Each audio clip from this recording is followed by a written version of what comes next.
the Big Ten deep dive that we are taking tonight with USC, UCLA, Washington, and Oregon. I can't wait to see this one, Tony. This should be an interesting one.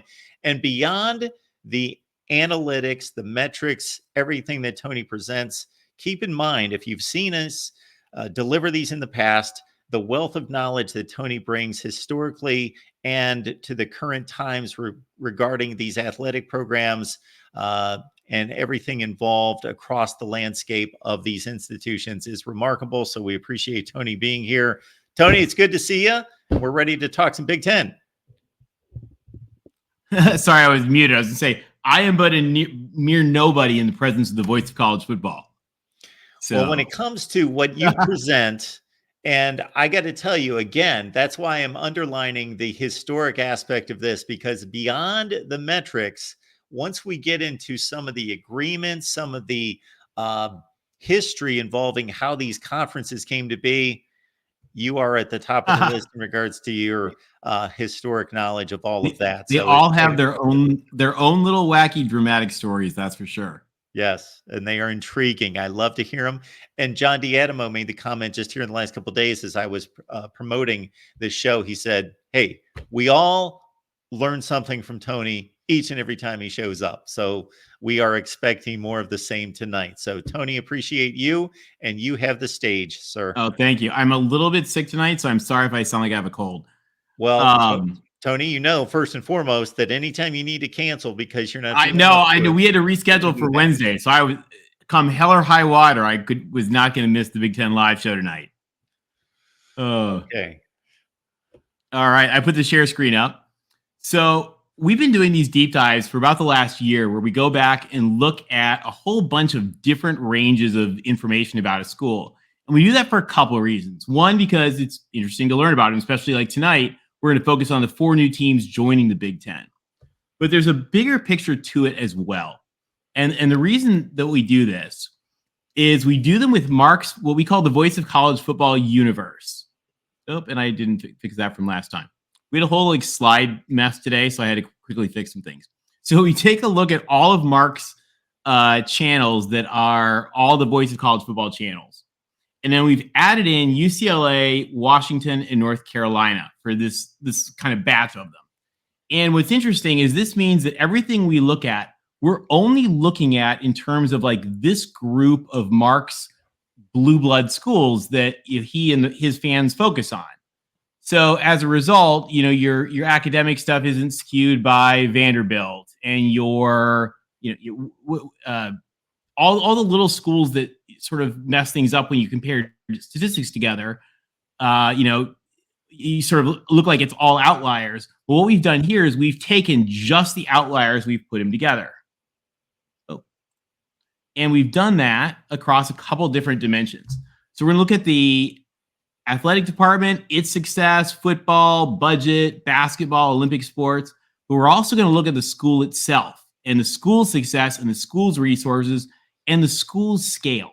And we do that because right now there's a huge change going on. And the schools that have resources are in a position to succeed.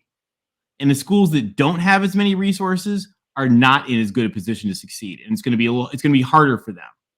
I don't know if you guys heard today, they just put a piece out about how much enrollment has declined across all schools in the U.S., focusing on the 2-year colleges today, with the upcoming demographic cliff that's going to just cripple some of these schools over the next 2 or 3 years. It's going to really matter how financially stable the schools are. So we're going to look at that tonight. Because we could start with, you guys know football. We could start off, we could look at Wikipedia composites and their different factors.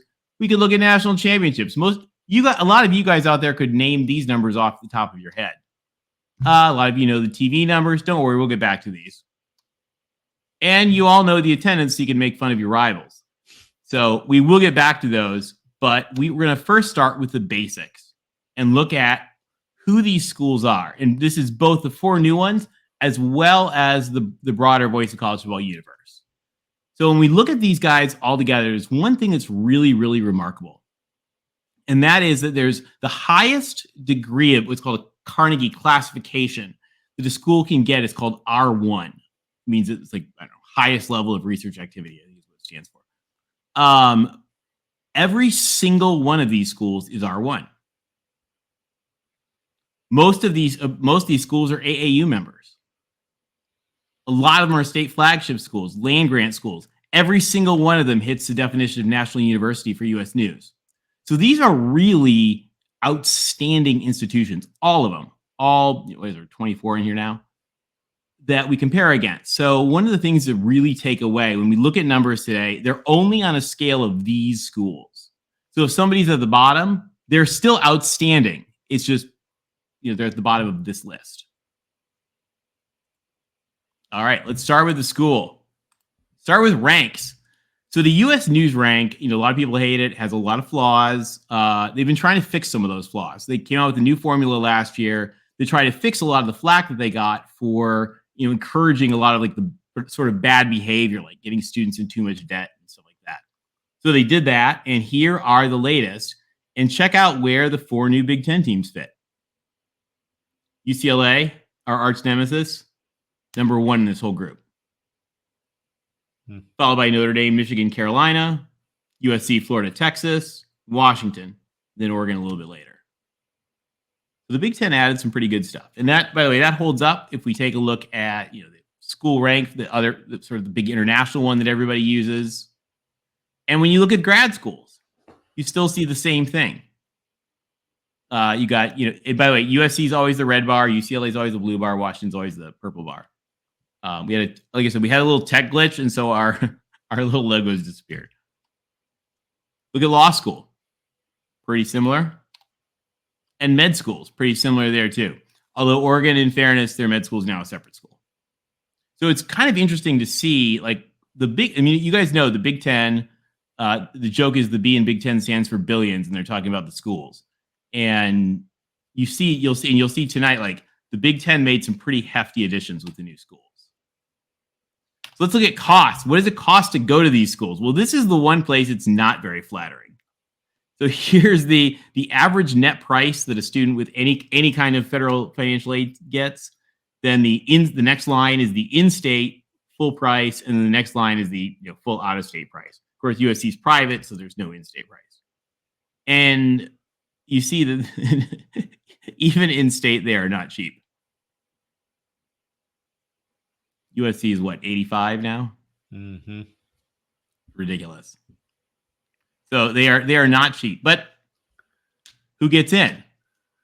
Well, I think this is interesting. This is applicant popularity. So one of the many measures you can look at. How many people applied to go to that school? How many people wrote an essay or whatever and said, I want to go to that school?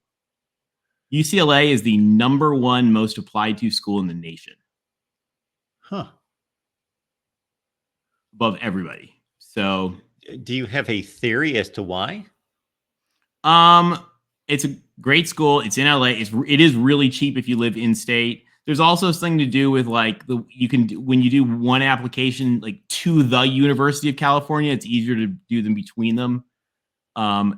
People from like their non-California rivals get really mad at it, but it's like 150,000 kids apply to go to your school. You look down the list, by the way, that UCLA is 150. A lot of these schools that are bigger than UCLA have like, 22,000. Yeah. 18,000. You've got a 64,000 disparity between UCLA and number 2 Penn State, and you've got about that same disparity between Penn State and the rest of the list. Yeah. Wow. It's pretty ridiculous. Now, Penn State's always a little screwy too, because they went through a period of trying to pretend they were one school and combining all their numbers. So if you're not careful, like when you look at Penn State, like how many athletes did they have? It looks like they picked up like 1,800 spare ones for 2 years. So I always try to correct data, by the way. And so any of you guys that ever know weirdness in the numbers, just let me know if there's ever anything weird, because it's you don't always know. Other than Penn State did not randomly pick up 1,800 athletes in 1 year. Looking at admissions rate, UCLA has the hardest admissions rate of everybody. And there's another number that's also really interesting. We'll talk about why this matters in just a sec. But yield rate. So the 2 numbers always look at when you want to think about like how good is the school admissions wise. There's 2 numbers because the schools can mess with one, but if you mess with one, you can't really mess with the other. And those are admissions rate and yield rate. So admissions rate is how many of your applicants were admitted into the school. And then yield rate is what percentage of the kids that you gained offers to chose to attend. Hmm. And there's some, by the way, there's some schools with some crazy yield rates. Like Gallaudet in DC has a huge yield rate. BYU has a huge yield rate. The academies. But for UCLA to be a public school at 50% is pretty crazy. Just to let you know, Tony, I've invited some reps from Washington and UCLA and Oregon. We'll see if they show up. We got Tony Siracusa from UCLA, of course. A page that he will like right here. An acclaimed alum here with last word on college football. So, Tony, thank you for being here. Hey, gentlemen, how are you this evening? Doing great. Good. Thank you. We're digging into the Bruins right here. I'm gonna have to take a shower after this, but we have some pretty nice numbers coming for UCLA. Right. Look, it's what, tied for first among public schools in the U.S. News and World Report, right up there with Cal. I think 15 overall, and number one among the public schools, and number one in applications among everyone. Right. Yeah, they get over 100,000 applications a year annually now, and it's become routine. It's obviously a high-rated university. You can brag now, Tony. We'll eventually get to the football. It's true. That's a whole different story. And what this chart does here is it takes those two numbers and puts them together on the same chart. So it looks at your yield rate and your admit rate. Right. And again, you see, again, all of these are great schools. You see, number one is and the way you sort of measure with this chart was Notre Dame. Mm-hmm. Because of course Notre Dame has that really high yield rate of kids that apply there really want to go there. Sure. All right, let's look at your students. So enrollment really matters because I don't know how many of you guys know about the demographic cliff that are watching, but it's a huge crisis that's about to devastate a lot of colleges. Basically, U.S. birth rate has been going down. There's a lot fewer people of young age in school right now than there used to be. And then at the same time, schools who've been getting greedy have been trying to get bigger. Michael Crow's got 120,000 between the live and the virtual at Arizona State. And so as a result, there's more and more pressure on the bottom to come up with students. And that's about to blow up in about, a year and a half, 2 years, when essentially in the 2008 recession, when the economy blew up, a lot of people put off having kids. So those kids who weren't born, therefore, aren't going to school next year when they're supposed to. And it's going to take that, the already declining birth rate and just punch it in the face. So a lot of D3 schools are scrambling on how to get people. You're actually seeing several D3 schools start to shut down. Yeah, but they just can't hang in there anymore. Another one in Philly gave up a week ago, I think. Yep. Sad. So anyway, so enrollment matters because one of the other thing that enrollment does, it gives you cushion, it gives you resources. If you've got a lot of students, you've got a lot of money. It gives you the option to have resources because you can also be like UCLA and have the resources and just not always use them. But it gives you the option of just a sort of a base of stability that really helps a lot. So this is interesting too. We were talking about, remember how we said, over the last decade, a lot of schools have been losing students. Look at these schools. Oregon's they've gotten bigger in undergrad, but a little smaller in grad students. But the other three are just growing like gangbusters. And so your question is, you go ahead. No, go ahead. I didn't want to interrupt you. Go ahead. Oh no, I was just gonna say that the question is, will they, when push comes to shove, for some of them, now these schools, USC, UCLA, and Washington are both sort of have such high demand, I think they'll be fine. But for a lot of the other schools, the question will be, do we want to, for some schools, they'll start to wonder, do we want to have fewer kids or do we want to open our admissions a little more? Mm-hmm. The further you go down the chain, the more schools will have to be flexible, as there aren't as many young people as there have been traditionally. I think also when you look at some of these campuses, location matters and you get to, something like, and it's not something you can necessarily quantify to put on one of your tremendous Yeah. charts. And by the way, your charts are tremendous. Oh, thank you. The Just PowerPoint. Still, I mean, every time you put stuff out on social media, man, I'm blowing it up and printing it and looking at it in every angle. And If you ever trying need another cut, just let me know anytime. I appreciate it. We can always run data for you. And I'm sorry if you guys hear a little bit of chaos, but we actually have 2 new 12-week-old kittens that came to live with us this week. So there's a little bit of chaos in the house. They haven't yet gotten used to, hey, when I'm on air, be quiet over there. They got some training to go through. Look, but you talk about something like UCLA, and there's a little bit of a hard cap that isn't really a known number. It's not based on numbers. It's based on space. It's based on availability. The school is buffered by Beverly Hills and Brentwood and Bel Air and so on. There's nowhere to grow. They actually bought a piece of property that used to be a shopping mall. It used to be the West Side Pavilion. Yeah. And the whole office now. Exactly. It's like, 3 miles off campus. And because they needed more office space, it's not even viable for classroom space. They bought another piece of property down in, I want to say, Palos Verdes, in that area, just because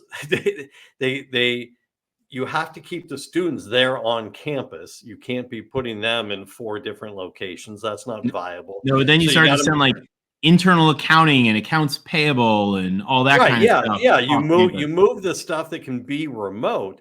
But you are at a point where you don't have a lot of room. Same thing with USC. It's, where are you going to move? It's, well, the other challenge, you're not going to bulldoze the Coliseum next door to give yourself more space. Well, the other challenge is what you move when you want to build something, particularly for sports. The question is, what do you move? Now, there's a whole mentality in college architecture called the Oregon experiment, I think. It's the whole idea of that they don't do centralized planning because they want the campus to sort of grow naturally over the years as it should, which is exactly the type of thing you'd say if you had a little campus carved into the giant woods in the middle of nowhere, Oregon. Right. But for USC and UCLA, for example, like when USC would put up a new building, it would involve like 4 different office moves over like a year and a half just to be able to get everybody off the space to make room for it. Because you'd have to build some temporary space, move somebody in there, move somebody into the space they were in before, move somebody in the space they were in before. Now you can knock down the building and put up a tennis court or whatever you're going to put up. Look, you look at UCLA. I've traveled enough throughout the old Pac-12 and other parts of the country, and certainly through the ACC, and you see some beautiful college baseball stadiums.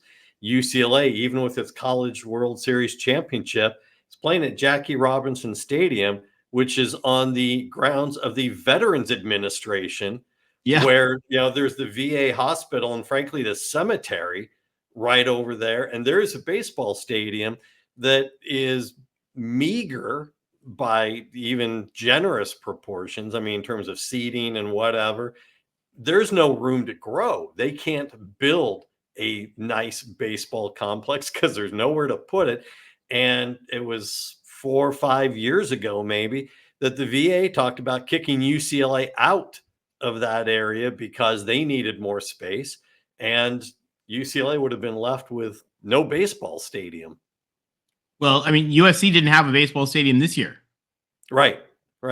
So here's another interesting thing. So we were talking about the resources that the school has and the differences that makes. So this is total budget and core budget. Now, these are 2 numbers that people get mixed up a lot. So I'll tell you guys what they are so you guys know when you're listening, everybody out there. Core budget is the cost of running the school as a school. So all the regular things that go into being a university are the core budget. The total budget adds like extra things. So, and sometimes they're very important, big things like a giant healthcare system or a huge federal nuclear research lab or, things like that that are part of the school, but outside the regular sort of, doing of school.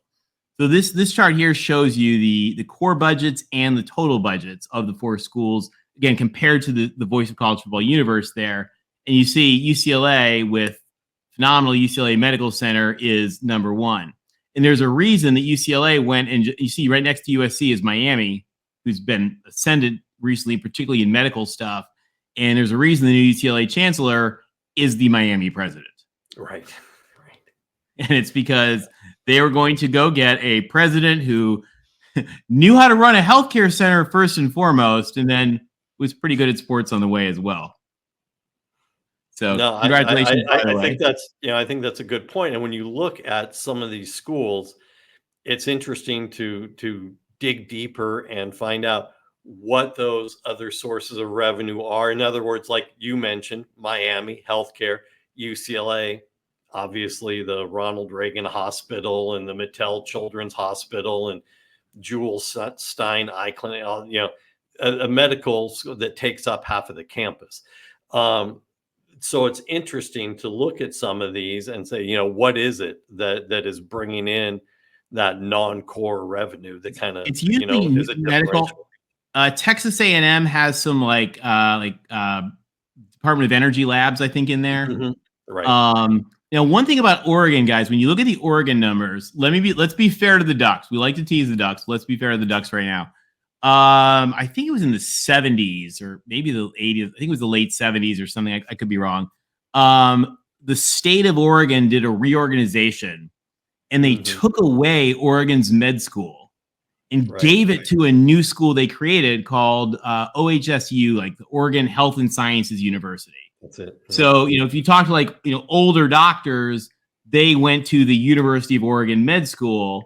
But today it's OHSU. Georgia did the same thing. It's called Augusta today. So we do give Oregon a caveat that, Oregon's over there without a med school. So is Alabama because it's UAB, and they're both sort of in the same scoop of it's really kind of maybe theirs, or at least it used to be. It's interesting too, when you look at some of the schools, there's the obvious, like you talked about, the Department of Energy, utilizing part of Texas A&M and things like that. But how much it impacts the school with regards to the administration of that university, right? USC has undergone a lot of administrative turmoil and chaos over the last 10 years. UCLA, like you mentioned just a few minutes ago, in the process of changing, at the top as Chancellor Block retires about 5 years too late. So, but you look at some of the schools that have the more stable administration, and you compare those to the ones where it's going to be these revenue factors regardless of who's sitting on top. It's just a matter of how well the person sitting on top manages the system and doesn't get in the way, really. Yeah, that's also true. Sometimes you just need to let the machine roll itself a little bit with some of these schools. Exactly. Yeah. Another thing I think is interesting is looking at, we talk a lot about public schools. This is, of course, only public schools, but this is how much government funding they actually get from the state. So, what's the appropriated money they get from the state? And I think for a lot of these schools, it's a whole lot less than you'd think. So, for example, you take a look at Michigan, and only 3.3% of Michigan's budget comes from the government, from the state government. So a lot of the public schools that people think are getting a ton of money from the government really aren't. I mean, Michigan is functionally like a private school. Again, they get 3% of their budget from the government. Now, the truth is everybody gets a ton of their money from the federal government in terms of research grants and, student aid.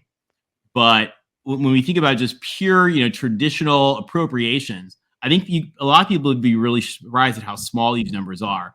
So the left one shows how many actual dollars, and then it's percent of core budget and percent of total budget, that's coming from the state. So for UCLA, they're only getting 6%. Washington's only getting 7%. Oregon's only getting 8%. I mean, the entire University of Oregon only gets $86 million from the state.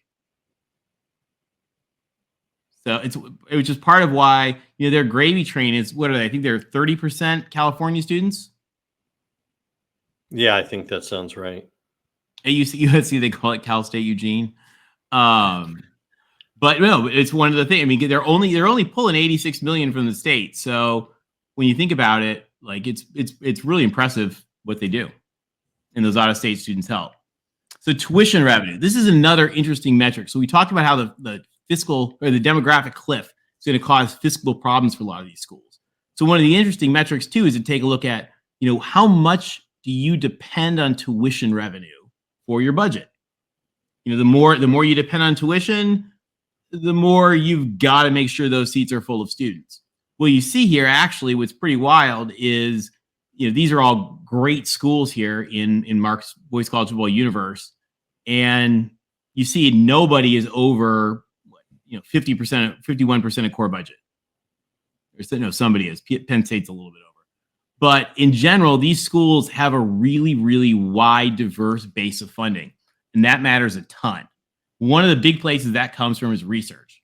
Because one of the things, like we talked about, the more resources you have from different sources coming in, the more stable your school is, and the more they can weather something like a buyout when they need to, or whatever else is to come right now in the crazy world of college sports. So having that stuff matters. And one of the big gravy trains for the school is research, because when you get a research grant, the school gets a big chunk of that for overhead, which they just keep. So the school is pulling an enormous amount of this, I forget what the number is percentage wise, but it's usually an overly high, generous percentage of the research grant goes to the school. So when you take a look at it here, this is what's pretty amazing. I mean, a lot of these schools, you hear schools all the time like bragging about, oh, we did $30 million of research this year. Oh, we did $80 million of research this year. These schools, particularly in Mark's universe and especially in the Big Ten, are insane. Washington did almost 1.6 billion. UCLA did over 1.5 billion. USC broke $1 billion. Then, of course, Oregon, no med school, and Oregon State does all the sciences stuff, so they only had 161 million. But there's a lot of schools that 161 million would be insane to, versus here you can barely see the bar. So one of the amazing things about the Big Ten is really the strength of the schools. And again, you see that right here. If only we could just get more of those kids from the lab to go to the game, then we'd be all set.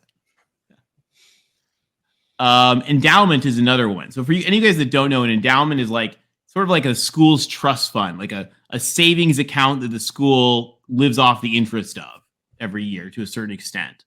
So this is looking at, and by the way, guys, what we've done here to try to give you the most accurate portrayal, you'll see there's lots of little footnotes and stuff. I've tried to combine the best of the different studies, because different people measure things in different ways. And so, if somebody's wacky in one area, I try to pull their number from the other so that we're giving you sort of the best holistic picture.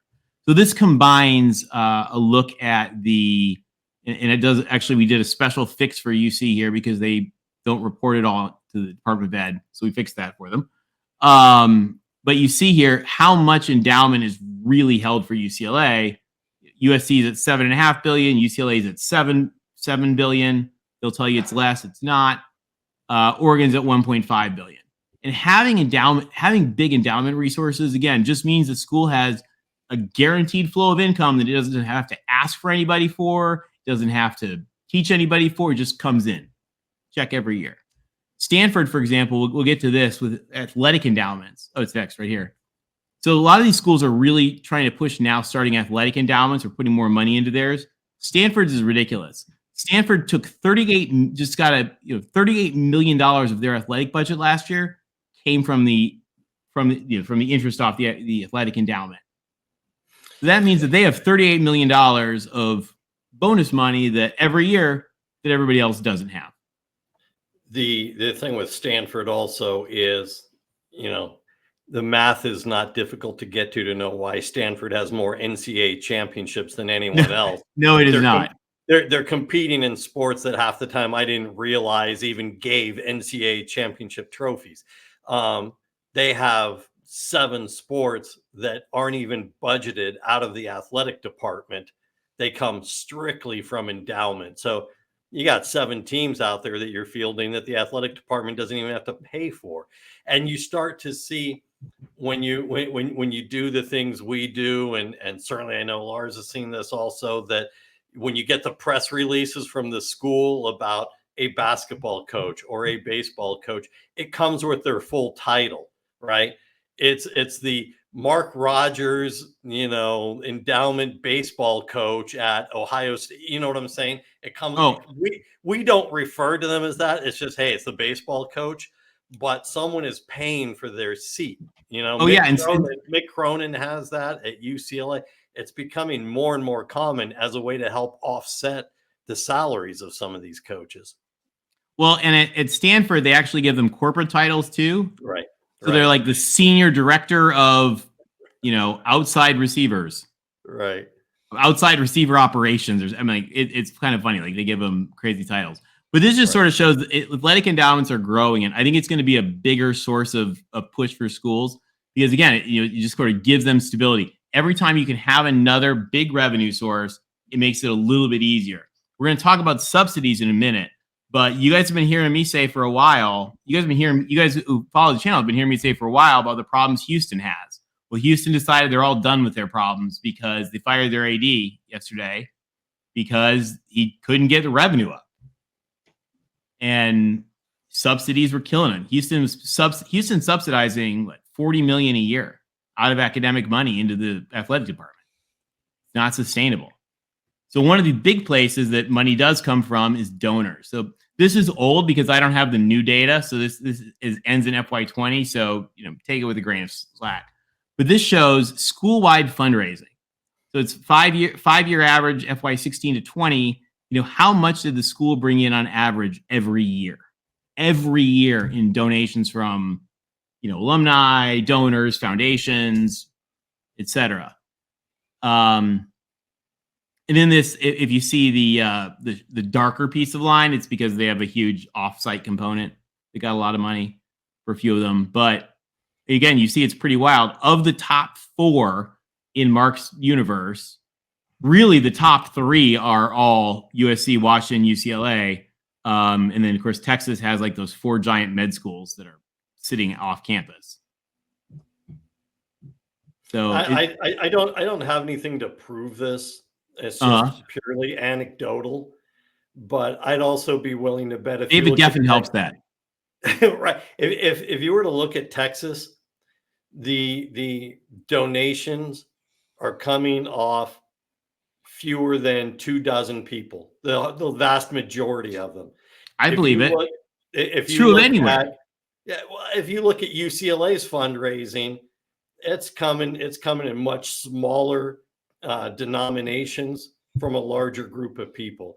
UCLA's large scale donors have a dozen of them, maybe.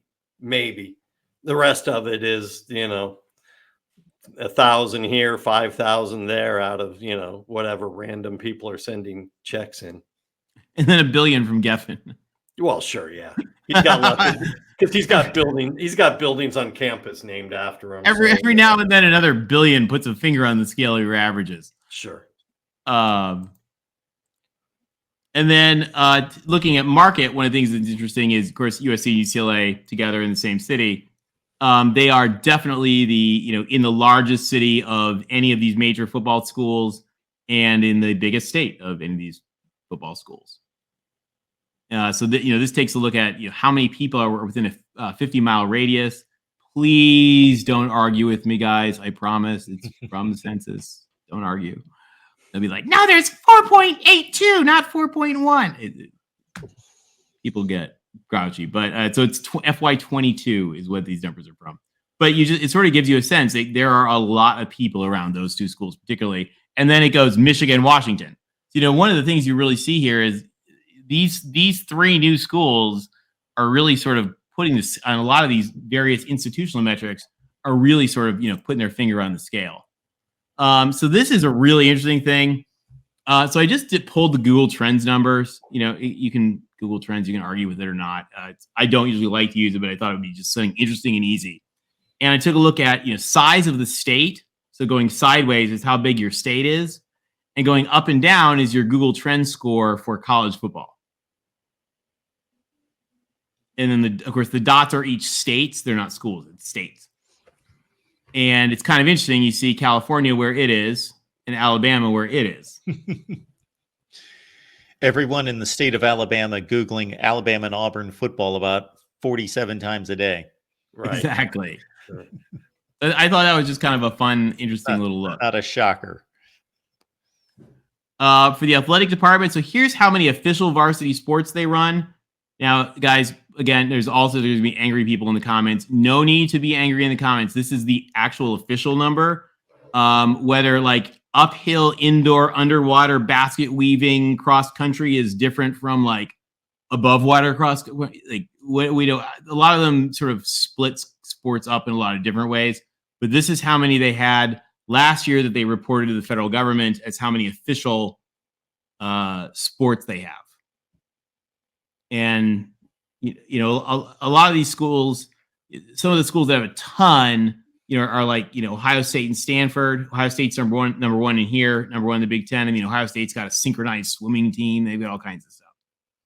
A lot of these schools have rifle teams. Those, you know, there's no room at USC and UCLA or Washington for a lot of those things, so they don't do them. Some of them have bowling teams. I saw that on ESPN once. There was college bowling.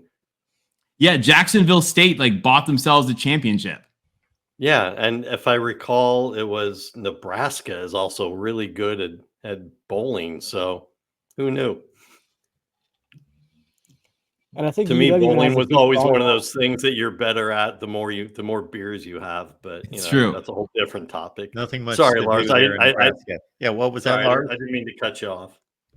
Oh, no, you're good. I was just going to say, I think UW also has beach volleyball, which is hard to believe in Seattle. So I'm not sure if that's an Olympic sport or an actual sport that counts or not. But yeah, there's a bunch that are popping up all across. Yeah, beach volleyball is really fun. Like I started watching it whenever it's on, whenever I can catch USC on TV, and I love it.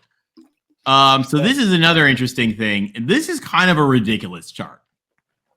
So this is national championships. Now this is consensus football national championships. No dime store 2017 whatevers, which actually hurts USC a little bit because we have like a whole bunch of debatable ones. And then it's also all official NCAA trophies up through last year because we don't have this year's done yet.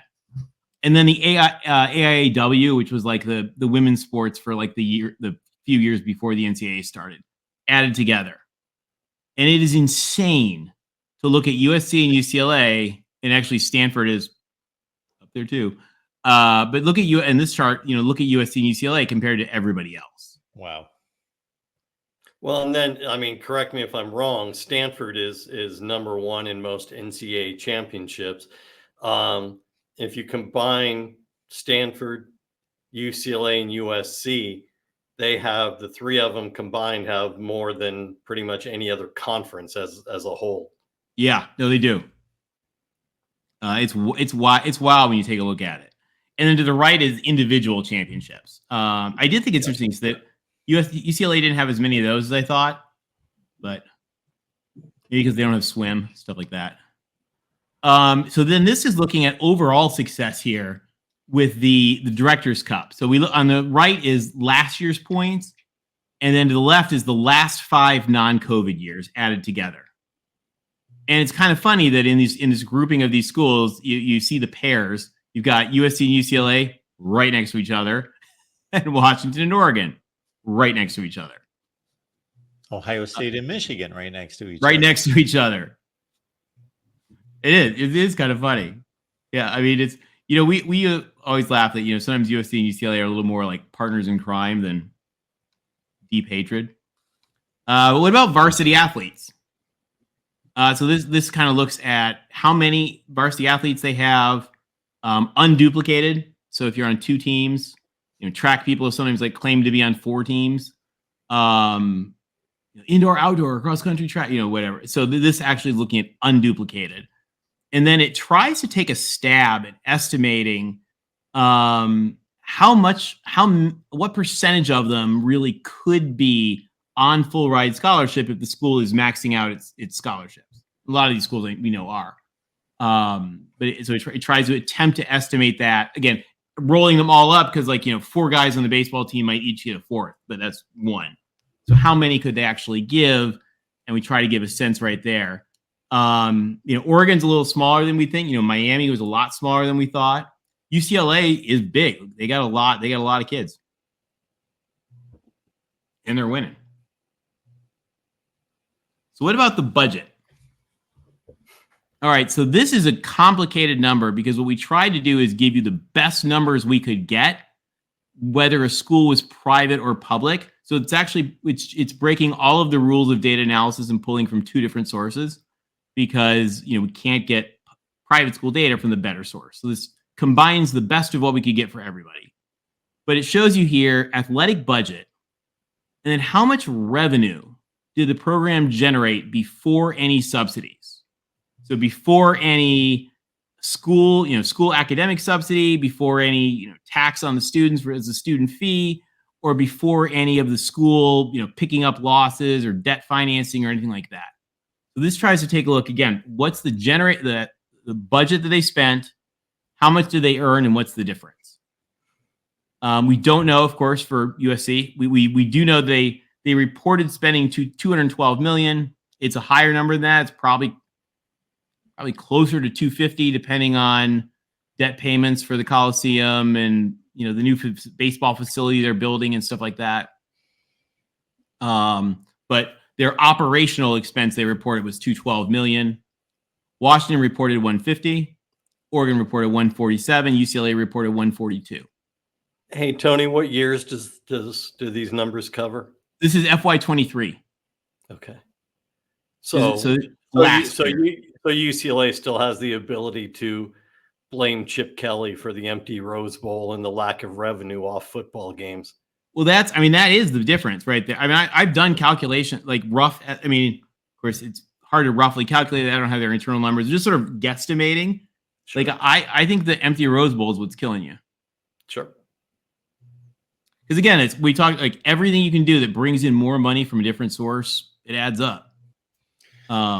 Could Auburn's deficit there at 32 million possibly be because they're still paying off 2 coaches that no longer are employed? Is it only 2? Well, it's Gus Malzahn and it's Brian Harsin. Mm-hmm. So that's right. The new guy isn't on that list yet. Malzahn's number was through the roof too. Yeah. I'm not sure. Auburn generally has a lot. I think Auburn plays a lot more. I don't know much about Auburn, so I don't want to speculate. But I think that I've really noticed that they are often a little higher on stuff like that. So let's look at that dreaded subsidies. We got burning money here. So the subsidy is how much is the school having to how much is the school covering of its and the students' money for the athletic department. And one of the things you'll notice here is at most of these schools, it's not that much. It was interesting. I was actually having a conversation with an office in Capitol Hill the other day about the impact of the House settlement and how those numbers look when we think about the idea of, will schools essentially just try to start paying this money and then push the money off onto undergrads who then get another $5,000 or $10,000 worth of debt thanks to paying off the football players. And the senator did not want that to happen. But it's interesting to sort of look at here. A lot of these schools have no subsidy. So Ohio State, Texas, Penn State, Nebraska, LSU, Oklahoma, Michigan, essentially Oregon, Tennessee, Iowa have no subsidy. UCLA has almost no subsidy. They've been covering their losses with debt. Debt from the school, not real debt, like pretend money. And so I guess they're working their budget to pay that back down. Washington had a $10.3 million. Again, Houston had a $40 million subsidy. Coastal Carolina has like a $35 million subsidy when you add it all together. So it's wild to sort of see some of those numbers. Because again, when we think about schools are going to be under a lot of financial pressure, this number is going to matter. Of course, these schools, a lot of them have big full stadiums, so that's not as much of an issue. And then athletic debt. Again, one of the things, guys, for athletic departments, athletic departments borrow money cheap. It's part of why all this private equity thing I like kind of roll my eyes at a little bit, because schools get money for cheap, right? Like credit risk, the ability to borrow. Schools have better access to borrowing than private equity firms do in a lot of cases for cheaper and better money. So, but the issue is, so when you think about a school that makes a huge investment, like, when USC and Washington recently had to do, their 100-year rebuilds of the stadium, it makes sense to do debt financing on that, right? It makes sense. It'd be stupid not to, because money's cheap. But the catch is you got to make sure that, your school's paying it down and you're not turning into Georgia Tech, who all of a sudden realize it's been so long since they did their stadium last. Oh, crap, we're going to probably have to redo it again. But we actually didn't pay down any of the debt from when we redid it. So they have to pay it down. So you look at some of these schools, Ohio State, I think they did a big renovation. Again, a lot of this is long-term stadium debt. And that's fine as long as you don't get into a situation where, I guess, just like anything in regular life, you don't get into a situation where you have this, an albatross hanging off your neck. There's with this, because the numbers make a lot of sense, when you start having the conversation about context as to the relationship between the athletic department and the debt, you get into some pretty nuanced conversations as well. I know that because we're focused on the 4 schools going to the Big Ten in comparison to some of these other public schools. You look at what happened at Cal with their stadium renovation that then they couldn't afford. And the school basically paid it off. You look at a lot of these schools, and they're still number 1 in debt though, total. Right. Even after the school paid half of it. Which, think about how much trouble they'd be in financially if they didn't. Because as you point out, the schools can get the financing. The schools can do it. An athletic department unto itself generally cannot. No. When you look at what happened with UCLA and the 113 million, and that's after they just got their first settlement payment of, I think, what's going to be 4 settlement payments in the Under Armour lawsuit, which helped pay it down because it was up to like 120 at some point. There's a brick wall between the university and the athletic department financially at UCLA. All Gene Block did was offer to give the athletic department a low interest loan. That was the extent of the help that the university was going to give the athletic department. Martin Jarman's job is like if Melinda Gates had to sell like oranges on the side of the freeway for food. Right. That's how I look at it. Yeah, but at the same time, Martin Jarman built a plan and he's getting them back there and they're getting it taken care of. So also, go Bruins on that. Because, in some level, me as a sports fan, I like to say your school should be subsidizing. But I also have a lot of respect for the schools who look at it and say, no, the athletic department will pay for itself. So I'll give you guys an example. Kansas State. Kansas State has a total subsidy of $0. Right. And that is wild. Like that is out. Like their AD, Gene, does a phenomenal job managing that school because it's hard to do that. With regards to the UCLA debt and what you said, the university will or won't do for them. That's also why my advice to the athletic department at Cal and Cal fans, I wouldn't sit there by your computer refreshing, looking for that $6 million a year that the Board of Regents thinks UCLA is going to send to you. I wouldn't be waiting for that wire transfer to happen. No, I'm also curious as to whether they're just gonna whether they're actually gonna do it all out in their accounting, transfer to here, or whether they're just gonna be like, oh, we took care of it at the top end, like they do normally anyway. I don't think they're gonna pay it. Why would they? The Board of Regents can't actually make them pay it.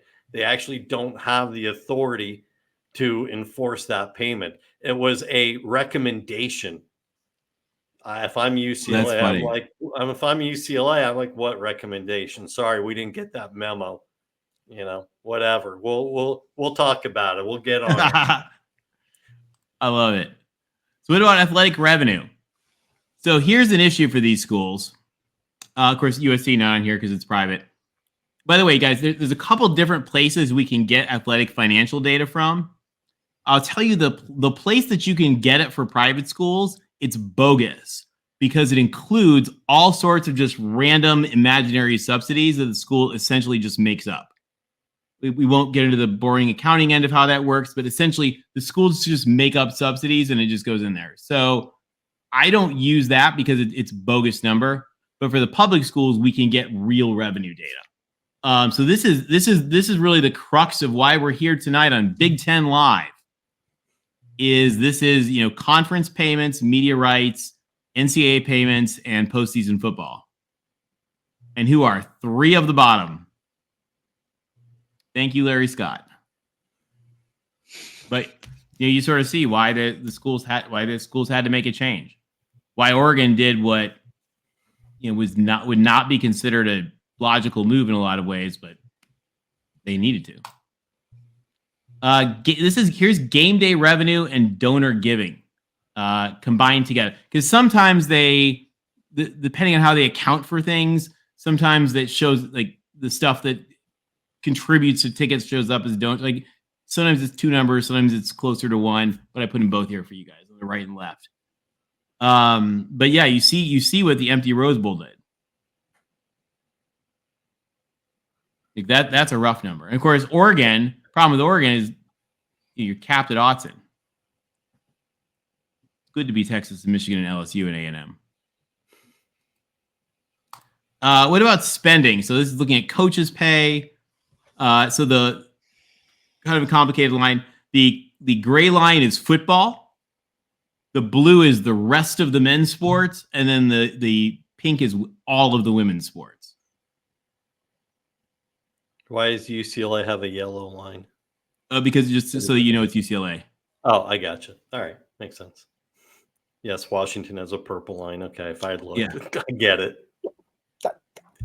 Kind of interesting to see. And of course, we don't have USC because it's public schools only. Right. No, this is an interesting thing. So there's two elements of this budget. So we'll kind of look at them together in just a sec.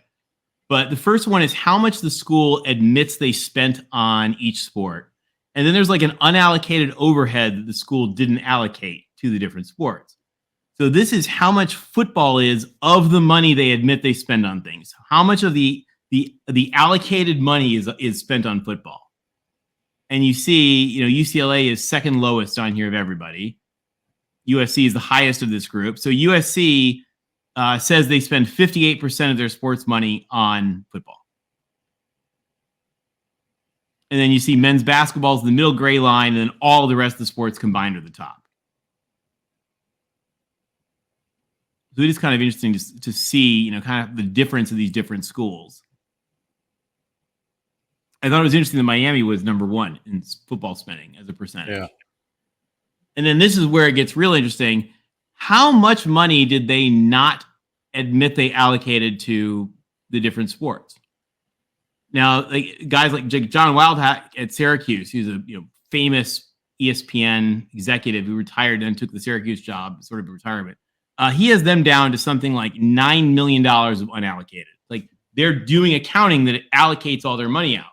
So there's a game, there's sort of a question of like, is the school really counting everything? So USC, for example, of that, what was the budget? 250 million or 210 million, whatever it is. USC says like 100 of it is not allocated. So like, that's for everybody. So they're aggregating a ton of costs. So when we look at sports again, if we add the unallocated, now we can get a real number on what they're really spending on football.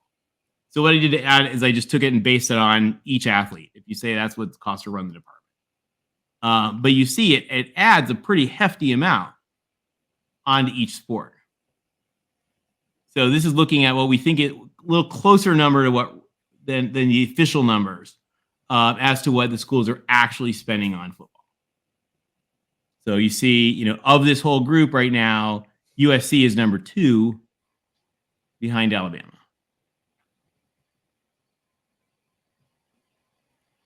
It's kind of interesting. And then you see UCLA down there with Carolina. in Washington, I Oregon. do want to. I was gonna say I do want to add really quick just on the Washington. It seems like they're getting a decent bang for their buck in terms of the amount spent and relative success. Now, again, that doesn't across all sports. Obviously, basketball, without question, has underperformed, but football, especially under Caleb Boris, seems like they certainly did well for themselves in the past couple They years. did really well for themselves. Yeah, they had like, and they actually do overall too, like across all their different sports. Like they get some pretty good bang for the buck. So this is basketball. By the way, I realize I'll admit what I did. We were supposed to do the Michigan Ohio State one the other day, and so I accidentally realized I had like recolored all the lines over top of it for Michigan and Ohio State, and thought I'd saved an extra copy that I didn't. So like right before we went on air, I was frantically like recoloring these lines. So I apologize. I started to run out of time. I got them all done, but they were supposed to have like little logos on each one, but that was my bad. Tony. Basketball. Now here's baseball. We're so Now what's interesting here is look at how much that unallocated money adds to these sports. There's a lot of money that is dubiously not a shady way, right? Just in like the way that accounting works. When you see people say we spend X amount on baseball, are you including it all? Women's basketball, again, now you sort of start to see these teams sort of group into the middle. Women's volleyball, go SC. Now let's look at what we want. Let's look at football. All right, so we gave you guys a sense of like the school itself and like how the school spends money and what they spend money on. Now let's look at football, what you guys love. So football today.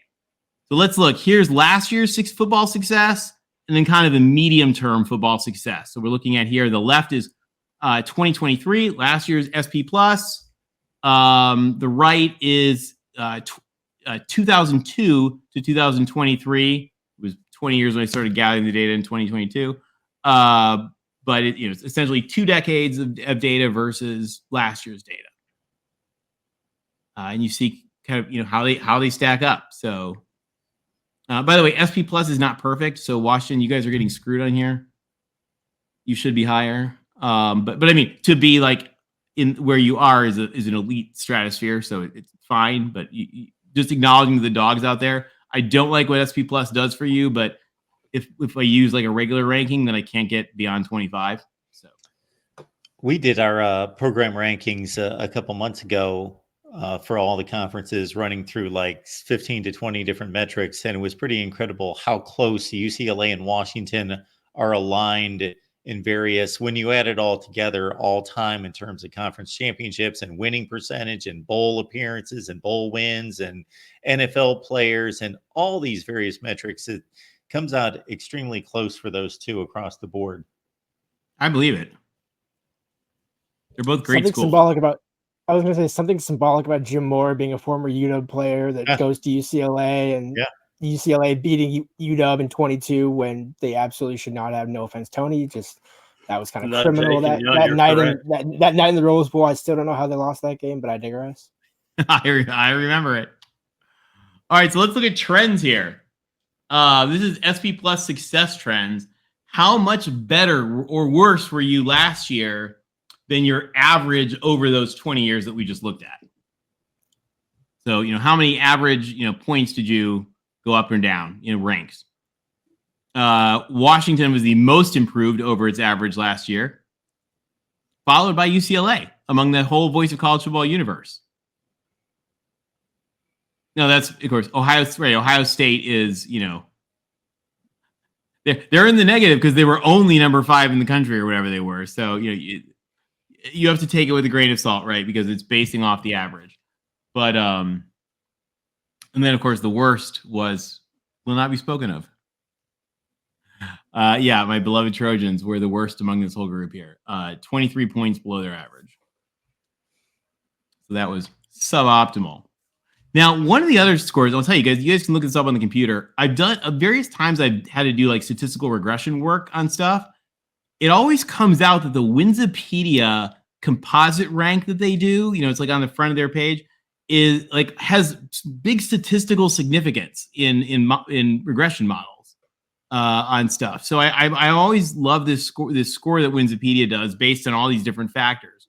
So this is looking at kind of like all-time program success over time. And it's interesting. You see UCLA is right there between Washington and Oregon. So rough couple of years. But we get this sort of recency bias, right?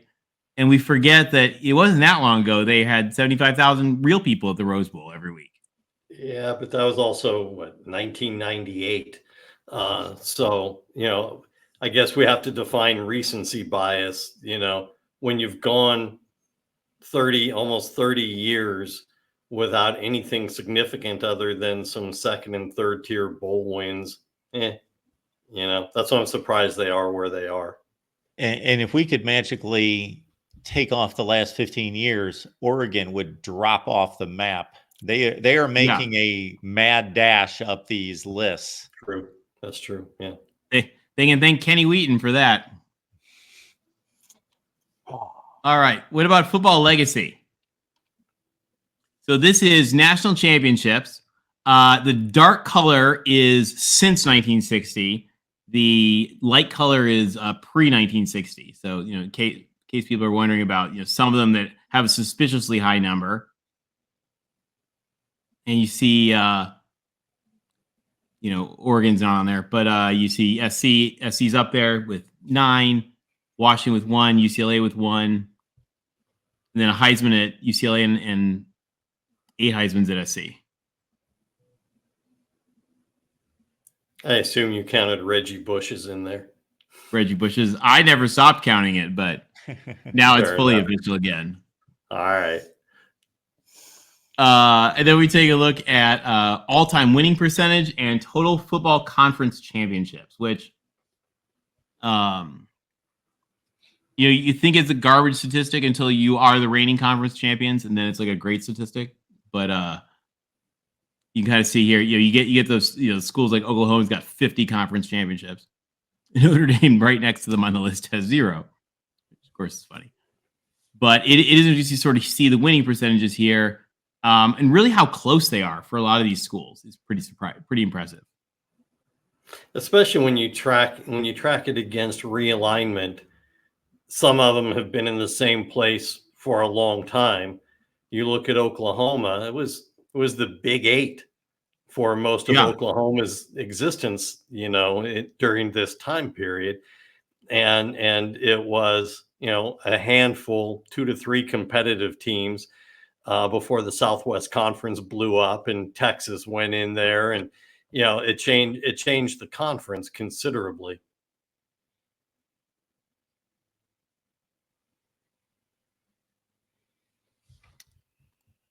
Sorry, I had to blow my nose and I wanted to spare you guys. It is. And when you have fewer, my favorite is how in the years the Pac-10 or the Pac-12 only had 5 schools when it was new in the 50s. They had like 3-way ties for first place. Yep.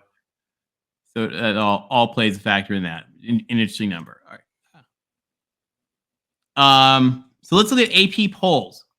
See if there's anything interesting here. So this is AP poll looking at long-term football success. We see here, this is number of weeks ranked at the top or on the left. And on the right is number of weeks ranked at number 1. The story here, we did this with Florida State, is really Florida State and Miami are the fascinating story here.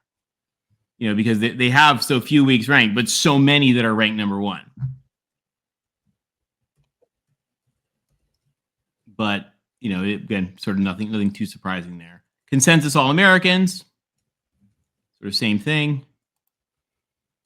And then NFL draft, same thing here. We got total draft picks on the left, first round draft picks on the right. You get on all of these, we sort of see we've got, USC is doing its USC thing. Then we got UCLA and Washington often as just like Mark found, often as a pair. And then Oregon. But that's only if you're looking at Oregon all time, because Oregon recently, has been so successful. So, go Ducks. And what about on TV? Let's look at TV numbers. Now, these are all newer numbers too. So this is this is the football data we're going to look at here, guys, is 2016 to present. And it excludes 2020 because a lot of schools only played half a season. So if we take a look at that, 2016 to present, here's the total Nielsen viewers of regular season games. And one of the things that I think you see here is, the impact of the Pac-12 network in those Pac-12 games. These teams weren't getting in front of enough eyeballs. Also, they had people. You look at the schools at the top end of the chart, or they're getting the brunt of primetime games, whether that's 3:30 on the East Coast into the primetime hours, whether it's a 12:30 game, whatever the case may be. They're getting the primetime television for good reason. I don't begrudge them that. But then, as you say, you look at, getting buried on the Pac-12 network at, 7:30 Pacific Coast time. It makes a huge difference. And it's part of the big reason. You see why they need to make the move. So this takes a look here at regular season game, a number of games picked. Because sometimes, these numbers get a little screwy here, right? Because you're talking about, Auburn, Alabama, and you're talking about Ohio State, Michigan in front of 20 million people So let's look at number of games picked. So this is interesting. This looks at number of games picked by the OTA networks on the left. So NBC, Fox, CBS, ABC. And on the right, it also adds main ESPN to that. So you see, how many times over that, since 2016, did the networks choose to pick and say, I want to air your team. And you see they did a lot better here than they did in the total viewers. Still significant that Washington really got kind of surprisingly shafted in that whole range, because that was during the Quinn Kessenich cupcake era and things like that, where Washington's not scheduling necessarily terrible opponents just like Alabama and any SEC team. But really, I think the combination of that 7:30, 7 o'clock kickoff window and being all the way out in Seattle, I understand living out in Seattle, it's a far stretch for a lot of people that don't live west of Colorado.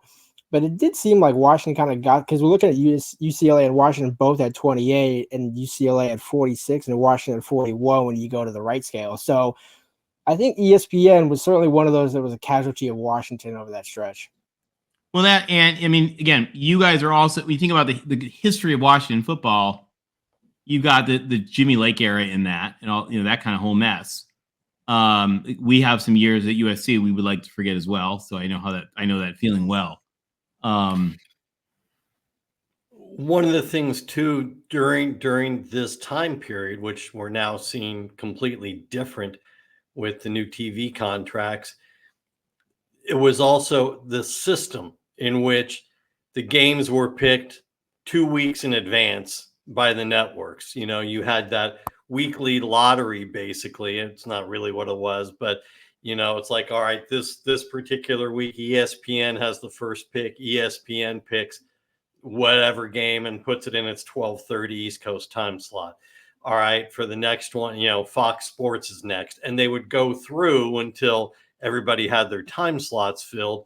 And you often wouldn't know when your team was playing until 2 weeks, even a week before the game. That's not the case anymore. If you follow it the way the four of us do, most of the games have been picked by the networks. The networks have filled most of their time slots already. I love it. And I do too. And the funny thing is, it shows it could have been happening all along. But I also think it's going to alter the landscape when far in advance when your team is playing it on which network. Although during the Pete Carroll years, I was living overseas, so I would have to watch USC football on like Armed Forces channel or on like this strange Egyptian bootleg cable we were able to pull. Like it would always be the hard. So I look at this, and no matter when it is, I think it's gravy.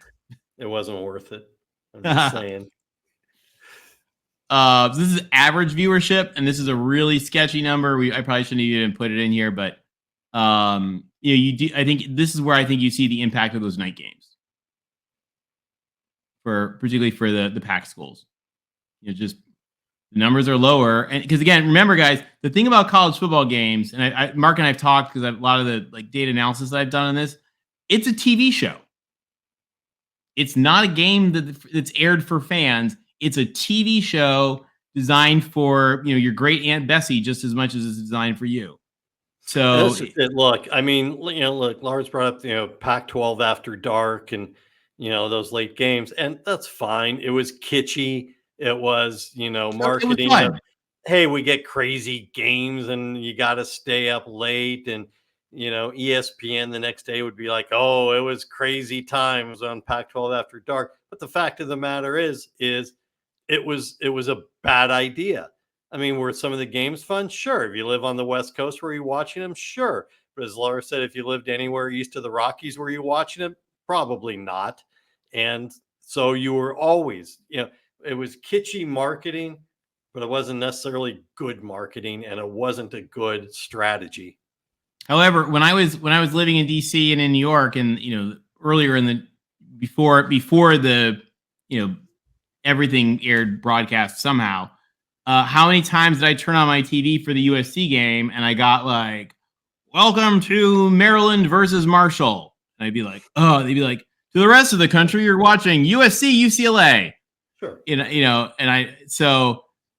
The one thing I will give that is an amazing thing for fans today is that for fans, every game is watchable,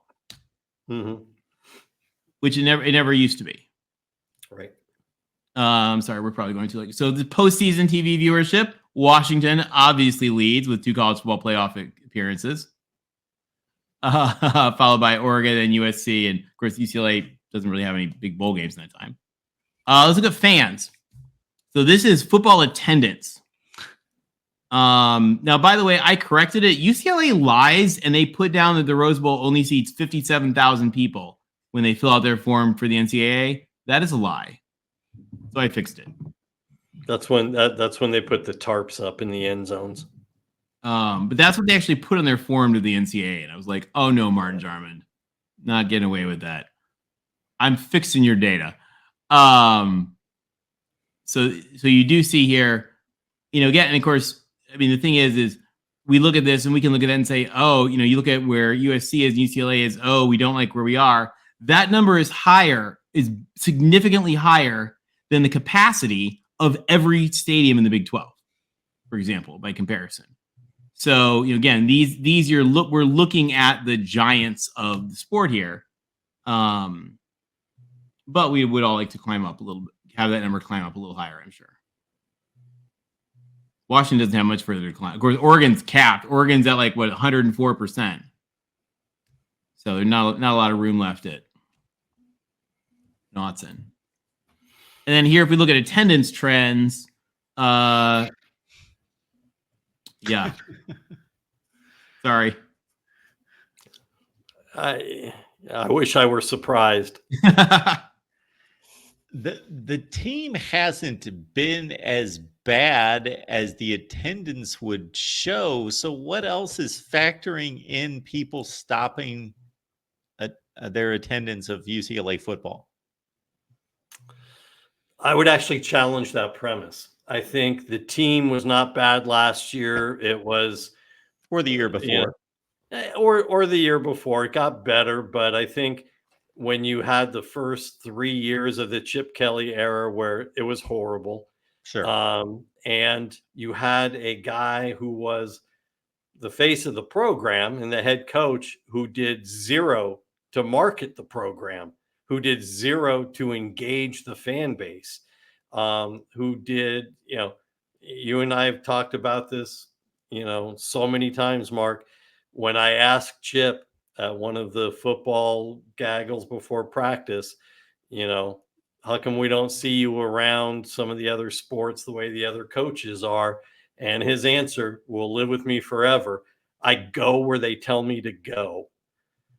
I mean, he wasn't out there in the UCLA community marketing. Now, is Deshaun Foster going to be a good head coach? I got no idea. I don't think anybody has any idea. You can like him, you can believe in him, You can do all those things. Do we know if he's going to be a good coach? I had no idea. But the dude is out there. He was out there at the end of the basketball season at the UCLA Arizona game with the students standing in line to get their student seats. And he's out there bringing them donuts in the morning and passing out UCLA football T-shirts. And, you know, he's out there doing stuff, which, you know, look, you're not going to fill the 92,000 seat stadium with UCLA football until you're playing well and playing big name schools. But you can still get 70,000 in there routinely if you engage the fan base. If not, look, it's no different than being in Seattle or being in other places. It's a big city with lots of things to do if you're not winning. And if the team is not engaging, there's plenty of other things to do. Yeah, and that's what killed him. Deshaun got nearly 20,000 at the spring game. Now, to most places, that doesn't sound like much. To UCLA, that's epic. That's huge, isn't it? Yeah, it's enormous. They used to play it at Drake Stadium, their track stadium, and get, you know, 1,000 or 2,000. To get 20,000 at the spring game is massive for UCLA. Well, that's the same when USC had theirs on TV when Lincoln Riley's first year. It was the biggest I think that this school had ever had. Sure. What about basketball fans? Same thing with Washington? Yeah. Mm-hmm. All right, what about hoops? Not a good couple years for any of these four schools, I'm not going to lie. So this is this is last year's attendance and percent of capacity of attendance. And if we look at trends of attendance relative to the past 10 years, SC is actually up, surprisingly, because, you know, USC basketball used to be terrible, and now it's depends on the night. It's better. You know, Washington's pretty much unchanged. Oregon's pretty much unchanged. UCLA's down a little bit, but not too much. And let's look at basketball success. So this chart, I think, kind of speaks for itself. It's good to be North Carolina or to be John Wooden. That's my takeaway. What's interesting to me here, though, is that when we think about all of the great athletic powerhouse schools in this group, you know, that are in Mark's Voice of College Football universe here, I was kind of surprised by how few of them have basketball championships. Florida has 2, and they're number 3 on this list. And North Carolina is only there. North Carolina shouldn't even really be on this list. So, and the Florida national championships were back to back. It was in a very compressed time frame. Yeah, they had the 2 back to back. Again, Carolina's only on here because Mark gave them a special guest pass to his Voice of College Football universe here for some of the chaos they've got going on right now. But everybody else, it was kind of interesting to see that in basketball. And then basketball success itself. So here we've got same thing we did with football. You know, we did 2002 to this year. We did the same thing with basketball. So the left is the current year, and the right is how you've done, you know, average of everything since 2002. And that gives us, you know, this metric of basketball success. It was a bad year in Westwood. Sorry. Yeah, it was. But we've got one more little data point here on the school that I think will give you an interesting thing, and that is national leaders. So how many national leaders went to each of these schools? So this is cabinet officials, including president, vice president, Supreme Court justices, congressmen, and senators. And it's as of March, so it doesn't have the people that like quit over the last few weeks. UCLA is number 1 in this group. So we got the logos sort of on top of them there, and you can see obviously the red and blue are, you know, who the person is. We gave them a very flexible interpretation as well, but as to how, like, as long as they claim to have attended the school in some capacity, we gave them credit for it. I'm going to. I don't know who the two people in red are for UCLA. And I look, you've got cabinet members and whatever. I'm gonna throw a piece of trivia, useless knowledge out there. Oh, I love that. That's my favorite kind. That you, Tony, are probably the only person on any of this, including the chat room, that's aware of this.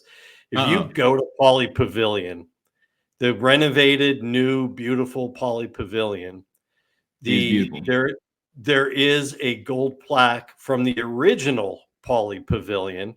They maintained it on the outside of the building, which has the committee that raised the money for the original Poly Pavilion.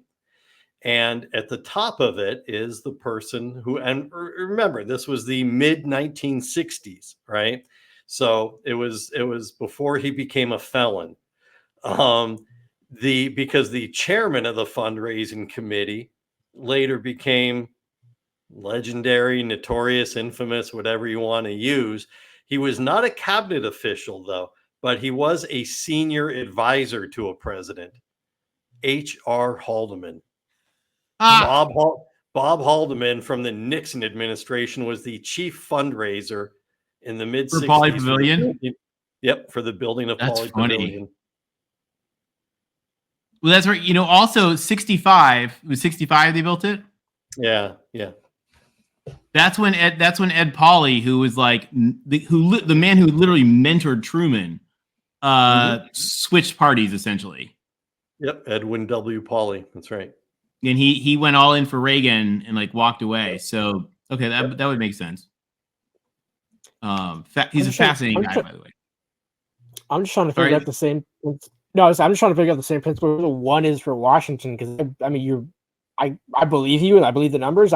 I could not think of who a right-leaning person was in the state of Washington because some of them are funny, right? Like so when I put this up on Twitter once and I got all kinds of flack, like Jacksonville State Mafia came for me because Jackson State Mafia came for me because I had not updated the database for Dianne Feinstein's passing away and Senator Butler taking over.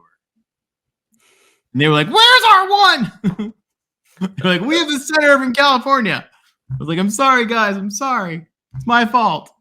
So I deservedly took my flack from that. I took my medicine, but so I try to keep it updated, but it was sort of fascinating, like seeing, and some of the people are funny, like they're people you wouldn't think of, sure. Right? Like you think Stanford's got Josh Hawley, so and Cory Booker, who was actually on their football team, but you do get some funny folks that came out of these places.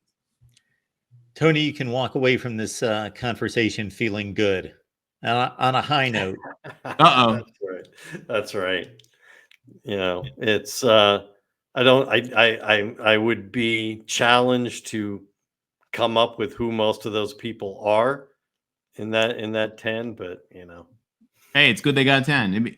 It is kind of interesting when we think about one of the things that I kind of have wondered about. We know about Charlie Baker and the NCAA's quest for their legislative solution, which they were never going to get. I've been kind of wondering, like, if the schools were really on board with something, like if there was a real thing to fix. Like, I think the schools sort of knew nothing was going to be happening from this. So I've kind of wondered, like, if the schools were really on board with something, I think the schools themselves have more power than they let on. But I think they use that power for like getting huge research grants more than they use it for the NCAA solution. Yeah, I don't think any school wants to put itself out there by itself unless it's got the whole cadre of other schools speaking up with it.